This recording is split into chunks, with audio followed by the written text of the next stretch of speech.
Hello বন্ধুরা, আজকে আমি নিয়ে চলে এসেছি অর্ধার মমস কিচেনে একদম নতুন একটা রেসিপি তিল বাহারি পমফ্রেট। তো চলুন দেখতে থাকুন কী কী লাগছে। আগে এখানে পেঁয়াজ আমি কেটে নিয়েছি, ধনিয়া পাতা, টমেটো কুচি, স্বাদ অনুযায়ী লবণ, হলুদ গুঁড়ো, লঙ্কার গুঁড়ো, কালো তিল, আর লাগছে আদা বাটা, একটু 1 চিমটে হিং, 2টো কাঁচা লঙ্কা, আর যে তিল বাহারির স্পেশাল মশলা সেটা আমি আপনাদের দেখাবো। তো চলুন, হাফ চামচের একটু বেশি নিয়ে নিতে হবে পোস্ত, আর হাফ চামচ তিল, আর লাগছে ওই 6টা মতো কাজু বাদাম নিয়ে নিয়েছি 500 গ্রাম মাছের জন্য। এটাকে ভালোভাবে বেটে বা পেস্ট করে নিতে হবে। চলুন, মাছ ভালো করে কেটে ধুয়ে ভালোভাবে জল ঝরিয়ে নিয়েছি। এবার লবণ, হলুদ আর লঙ্কার গুঁড়ো দিয়ে ম্যারিনেট করতে হবে। তো বন্ধুরা, এইরকম সুন্দর রেসিপি দেখতে হলে ভিডিওটা স্কিপ না করে একটু ধৈর্য ধরে কিন্তু দেখতে হবে। ভালো জিনিস পেতে গেলে একটু ধৈর্য ধরতে হয়, এটা কিন্তু আমরা সব সময় শুনে এসেছি। তো স্কিপ না করে কি দেখবেন তো বন্ধুরা। তো চলুন, ভালোভাবে আমি মাখিয়ে নিয়েছি, ম্যারিনেট করার কোনো দরকার নেই, মাখিয়ে নিয়েছি। কড়াই বসিয়ে দিয়েছি, বেশ গরম হয়ে গেছে। গ্যাসের ফ্লেমটা একটু মিডিয়াম করে তেল দিয়ে দিলাম, দিয়ে একে একে আমি মাছগুলো ভেজে নেব। আপনারা চাইলে খুন্তির সাহায্যে মাছগুলো দিতে পারেন। তো চলুন, 2টো মাছ বেশ ভালোভাবে জায়গা করে নিয়েছে। ক্যামেরাম্যান ওদিক দিয়ে বলছে একটু সরিয়ে সারিয়ে আর একটা মাছ একেবারে ভেজে নাও। তো চলুন, আমি একটু সরিয়ে দিই, যেহেতু বরফির আকার দেখলাম মাছটা জায়গা হয়ে যাবে। তো চলুন, 3টে একেবারেই ভেজে নিই। এবার এপিট ওপিট করে অবশ্যই ভাজবো। আর যেহেতু বর্ষা নেমে গেছে, বেশ ভালোই পমফ্রেট মাছটা বাজারে দেখা যাচ্ছে। তো চলুন, একবার এনে এরকম রেসিপি বানিয়ে দেখুন কেমন লাগে। রেস্টুরেন্টের স্বাদকে কিন্তু হার মানিয়ে দেবে। আর এইরকম তিলবাহারি পমফ্রেট কে কে জানেন বা কে কে খেয়েছেন অবশ্যই কিন্তু কমেন্টে জানাবেন। চলুন, এবার এপিট ওপিট করে একটু ভেজে নেব হালকাভাবে পমফ্রেট মাছগুলো। তো চলুন, এদিকটা বেশ ভালো ভাজা হয়ে গেছে। এই যে এই রকম ভাজা আমি এবার তুলে নেব। বেশ ভালোভাবেই ভাজা হয়ে গেছে। একদম গ্যাসের ফ্লেমটা লো আঁচে করে দিলাম, দিয়ে আমি মাছগুলো একটা প্লেটে তুলে নিচ্ছি।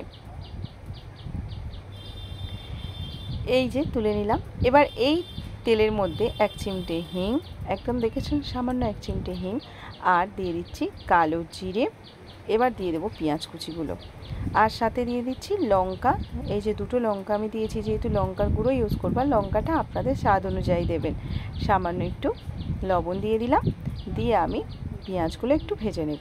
কালার চেঞ্জ হওয়া পর্যন্ত একটু ওয়েট করব, অপেক্ষা করব। আর গ্যাসের ফ্লেমটা না মিডিয়াম লো আঁচে করেই রান্না করবেন, হাই ফ্লেমে দেওয়ার কোনো দরকার নেই। এবার আমি টমেটোগুলো দেবো। বেশ কালারটা চেঞ্জ হয়ে এসছে, দেখতে পাচ্ছেন। এই যে টমেটো কুচিগুলো দিয়ে দিলাম, দিয়ে একটু হালকা হাতে নাড়িয়ে নেব, যাতে টমেটোটা একটু সিদ্ধ টাইপের হয়ে যায়। এই যে একদম নরম হয়ে গেছে। এবার আমি আদা বাটাটা দিয়ে দিচ্ছি। 1 চামচ মতো আদা বাটা নিয়েছি, আর 4 ভাগের 1 ভাগ আমি লঙ্কার গুঁড়ো দিয়ে দিলাম, আর দিয়ে দেবো হলুদ গুঁড়ো। লঙ্কাটা না, আমি আবারও বলছি, আপনাদের স্বাদ অনুযায়ী দেবেন, কে কতটা ঝাল খাবেন। তো চলুন, এবার আমি একটু কষিয়ে নেব। দেখছেন কতটা সুন্দর কালার এসছে। সামান্য একটু বাটি ধোয়া জল দিয়ে দিলাম, দিয়ে ভালোভাবে সব কিছু সিদ্ধ হওয়ার জন্য, ছোট্ট বাটি তো ওই জন্য আরও একটু জল দিয়ে দিলাম। তো মশলাটা ভালোভাবে কষানোর পরে ভালোভাবে কুক হওয়ার জন্য একটু সামান্য জল দিয়ে আমি নাড়িয়ে চাড়িয়ে বেশ যখন তেল ছাড়বে তখন আবার আপনাদের কাছে ফিরে আসছি। এই যে বেশ দেখছেন ভালোভাবে মশলাটা রেডি হয়ে গেছে।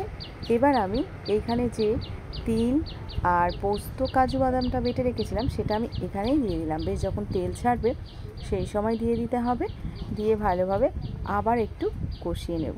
কিন্তু গ্যাসের ফ্লেমটা মনে রাখতে হবে একদম লো আঁচে রাখতে হবে, মিডিয়াম টু একদম লো আঁচে রাখতে হবে।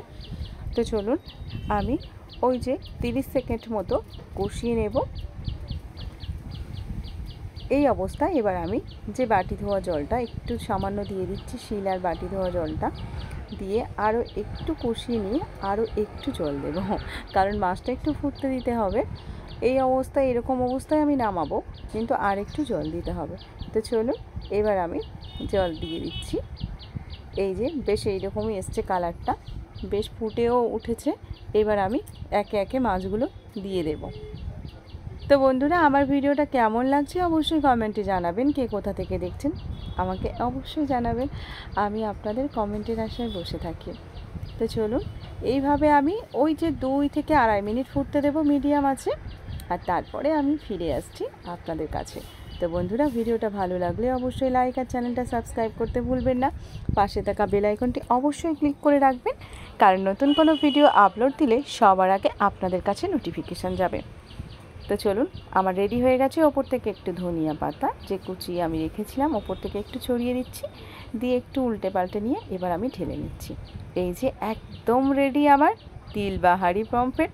তো চলুন, কে কে খাবেন অবশ্যই কমেন্টে জানান, আর অবশ্যই চলে আসুন অধ্যয়ন মমস কিচেনে। তো বন্ধুরা, ভালো থাকুন, সুস্থ থাকুন, বাই বাই, নমস্কার।